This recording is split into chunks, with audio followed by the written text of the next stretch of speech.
Aviation Minister Stella Oduah has been named in a string of scams running into billions of naira at the Federal Airports Authority of Nigeria, FAAN. PointBlankNews.com sources disclose that some of the corrupt practices allegedly perpetrated under the nose and with the active connivance of Oduah includes the illegal conversion of over N390 million revenue of FAAN for renovation of toilets at the Murtalla Mohammed International Airport MMIA.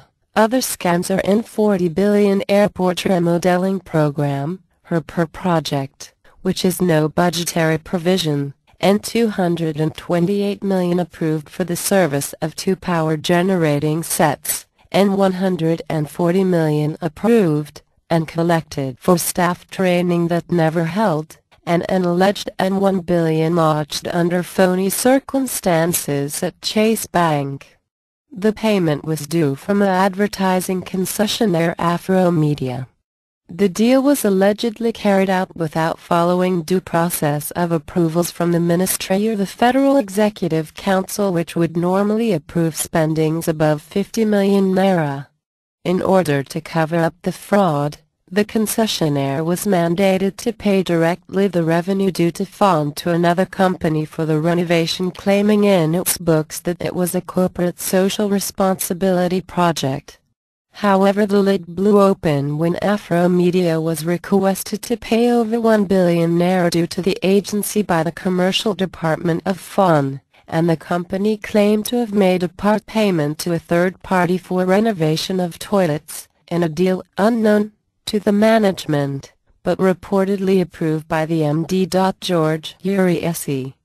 This deal was against legal advice from the General Manager Legal Department, who wrote a memo to the management denouncing the deal, asking the agency to recover the amount from AfroMedia. The organization, however, kicked against any double payment, saying the project was not a corporate social responsibility project but a payment to the agency. AfroMedia, a quoted company on the Nigerian Stock Exchange, has consistently posted a loss to its shareholders in the last 3 years. Another deal under investigation was the refurbishing of 3 generators at the Abuja airport for the sum of 228 million naira, which is N76 MPs. A deal which attracted an audit query from the Internal Audit Department.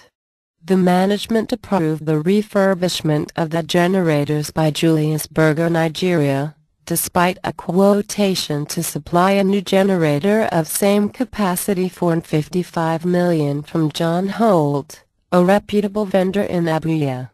PointBlankNews.com, however, learned that despite the refurbishment, the nation's international airport has continued to witness blackouts to the utter embarrassment of aviation passengers. One of such, which occurred on the 21st April, is now subject of a probe in the National Assembly. The management of FAAN has also been accused of a phony deal in the payment of $840,000, about N140 million, to an organization Travelco based in South Africa for training of staff of the agency. The allegation is that the training was never held despite the payment, while the amount was yet to be recovered.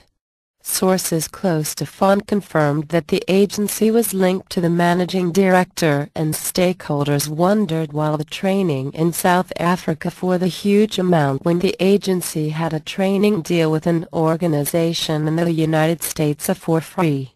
Also catching the attention of the anti-corruption agency is the alleged siphoning of over 1 billion naira by some staffers of the organization through a private Chase Bank account said to belong to a California-based Nigerian simply referred to as Maurice.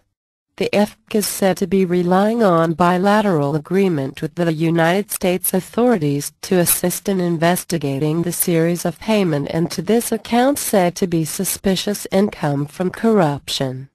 The bigger deal which may give the agency hard nut to crack is the N40 Billion airport remodeling program, which is being directly handled by the minister without any budgetary provision in the 2011 budget.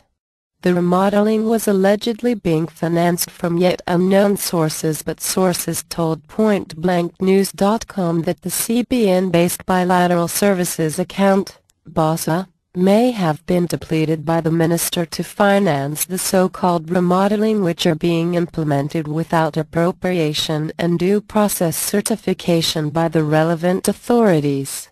The minister, who is a close ally of President Jonathan, is said to be banking on the relationship to stave off any backlash from the anti-corruption agencies. An aviation ministry source said the project was to boost the image of the Nigeria government in the eyes of world, hence the hues and cries over following due process is irrelevant. The minister is eager to achieve so, why the talk of not following due process?